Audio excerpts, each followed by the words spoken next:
ကြာရှုံးမှုတွေလွဲချော်မှုတွေနဲ့ကြုံရတဲ့အခါစိတ်ထဲမကြမင်းနဲ့ပူကောင်းမှုဖြစ်လာတာပါလို့တွေးကြည့်ပါဘဝကအမြဲတမ်းဆက်သွားနေမှာကိုကဝေးဝေးသွားခြင်းလေးလံတာတွေကိုလွတ်ချခဲ့ရမယ်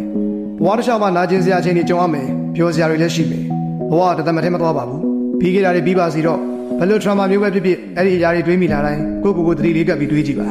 အဲ့ဒီအရာတွေကအခုပြီးသွားခဲ့ပါပြီဖြစ်မလာတော့ဘူးခလေးဘွားက trauma တွေဘူးလိလောက်ခံရတာတွေကအခုချိန်မှာထပ်မကြုံရတော့ပါဘူးအမောင်ထဲမှာငိုခဲ့ရခြင်းတွေအိမ်မပြောတဲ့ညတွေကထပ်မရှိတော့ဘူးအခုချိန်မှာကိုကျူးလွန်ခဲ့တဲ့လူတွေလည်းမရှိတော့ပါဘူးအတိတ်မှာကြံခဲ့ပြီခုနဲ့မဆိုင်တော့ဘူးအဲ့ဒီမကောင်းတဲ့မှန်ညာတဲ့အတူအဲ့ဒီလူတွေကိုထားခဲ့လိုက်ပါတော့ဘဝကြီးကိုစေးသေးလူတွေနဲ့ခီးဆက်ပါအဲ့ဒီလိုပဲအခုချိန်မှာကိုကလည်းအနိုင်ကျင့်ခံရတဲ့သူတရားမဟုတ်တော့ဘူးတန်မာတဲ့ထမ်းပြတဲ့ရင်းကျက်တဲ့သူတရားဖြစ်နေပြီးဘဝကိုအကောင်းဆုံးတည်ဆောက်ပါ